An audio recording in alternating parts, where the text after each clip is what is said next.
امتى القسوة في التعليم او في التدريب بتبقى مطلوبة، وامتى بتقول للحد اللي قدامك لا انت كده انت مش نافع خلاص، يعني وصلت معاك للمرحلة الأخيرة ومفيش خلاص؟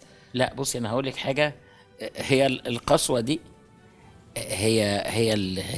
في الواقع هي الاساس التدريبي في مركز حقيقي. الابداع الفني. يعني دايما كنت اقول لهم انتوا ما انتوا داخلين الجنه، يعني انتوا هتطلعوا لحياه ناجحه ورغده وكل حاجه، لكن علشان تطلع كويس لازم تتدرب كويس. ودايما في كل البرامج اطلع اقول الجمله الشهيره اللي انا اما بخش اما دخلت الجيش لاول مره ودخلت مركز التدريب، والجمله دي ما بتروحش من دماغي وبقت مثلي الاعلى كده، اللي هو العرق في التدريب يوفر الدم عند المعركه. ما بتروحش من دماغي وبقولها في كل حته وكاتبها في الكتاب اللي مكتوب عني، يعني كل العرق عند التدريب يوفر الدم الدم في عند المعركة. المعركه. هو ده قانون. ده حقيقي. حاجه بديعه قوي، انك انت كل ما تعبت تتعب. اكتر في تدريبك كل ما نجوت اكتر في المعركه الحقيقيه في الخارج. فاحنا بنتدرب كتير قوي، ما عندناش اجازات نهائي. احنا كل الناس بتبقى في الاعياد واحنا عندنا بروفات هنا وبنشتغل من الصبح بالليل وبنبات هنا وبنشتغل، يعني بكميه. بس عايز اقول لك انه نادرا اما انا اللي اقول لحد انت ما انتش نافع، الا لو هو يعني اصل انت صعب قوي تخدع الامتحانات اللي احنا بنعملها. دي مش امتحانات يعني هنكتشف بعدها، انت بعد ما بتخش يعني صعب قوي انك انت تكون ما كنتش كويس ودخلت. اوكي. فهم بيكونوا مميزين جدا، لكن فكرة انت صبرك على انك انت تتحول الى حد مميز، ده صبر. النجم جزء منه عنده. صح. يعني البني ادم المؤسسة ده بيبان من وهو صغير. بيبان لان هو في ناس بتتراجع بسرعة، وفي ناس ما بتتراجعش ابدا، وفي ناس بتيأس، وفي ناس ما بتيأسش ابدا، وفي ناس بيبقى جواها المنحة الإلهية دي بتاعت الضي الإلهي. الضي الإلهي ده حاجة بتبقى موجودة في البني آدم اللي الناس موهبة فيه مش. ما بتعرفش ترفع عينها من عليه. صح. هتلاقيه عند المذيع، عند حضرتك، وعندنا أي حد بيلمع.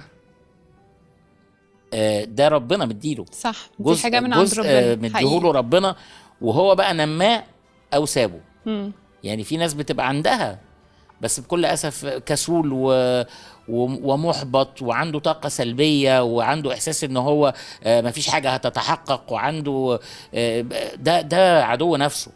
فانا ما بقولش لحد ابدا امشي، لكن هو لما بيكتشف انه مش قادر يتعايش مع الضغط التدريبي اللي موجود بيمشي لوحده. هو اللي بيقرر. هو اللي بيقرر. عمري ما مشيت حد من الاولاد انا شخصيا. طب اختبارات القبول، هل فيها لما حضرتك تروح تحضر مثلا اليوم الأول ممكن تقدر من أول اختبار تقول لا ده فعلا ما عندوش؟ يعني في ناس ممكن تبقى حابة ان هي تيجي وتتدرب وتمثل بس هي ما عندهاش الموهبة، ده بيظهر في الأول تقدر تقول له لا كنصيحة؟ احنا اكتشفنا. يعني احنا بنتعلم زي ما هما بيتعلموا، احنا كمان بنتعلم. يعني بقى عندنا خبرة أكبر. بس عمري في حياتي ما أول ما الراجل بيفتح بقه وأقول له خلاص أنت شكرا ميرسي جدا. لأنه مش معقول يكون واحد قاعد مستنيك 3-4 كل سنين ده. عشان يمتحن وتكتشف من أول ثانية إن هو غير صالح، فتروح قايل له على الأقل تحترم يا أخي الفترة اللي قعدها مستنيك. صح. فبقعد اسيبه كده، تلاقي بقى اللجنه ما خلاص يعني بس انا لازم ابقى محترم ان هو استناني، فانا كمان لازم استناه اشوف لغايه اخر حاجه اخره عامل صح. ايه. عندك حاجه تانية؟ عنده حاجه تانية، نشوف يمكن الحاجه التانية افضل من الحاجه اللي هو قدمها. فاحنا بنعرف يعني كده واختباراتنا بنسيبك اول مره انت اللي تقول انت عايز تعمل ايه، وتاني مره احنا اللي بنديك انت اللي حاجة تعمل ايه. تعملها. يعني في الاول انت بتيجي تلاقي فيهم ناس بقى جايين بافلام، حتت من افلام ومش عارف ايه، هو شايف كده، هو شايف انه يعرض نفسه كده. لكن تاني مره مش هو اللي بيقرر. تاني مره احنا بنحط 40 مشهد بره في اللوحه اللي بره، وال 40 مشهد دول تراجيدي وكوميدي وبالعاميه وبالفصحى ولصغار السن ولكبار السن يعني ما فيش حاجه مش متغطيه. ومن اهم النصوص اللي موجوده سواء العالميه او العربيه. هو اللي بيختار، وجزء من اختياره امتحانه.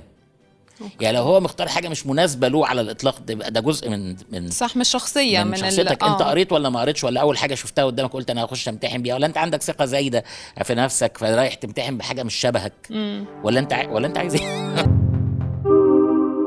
اشترك في باقات واتشت الشهرية بتبدأ من 14 جنيه و99 قرش، وباقات سنوية تبدأ من 150 جنيه.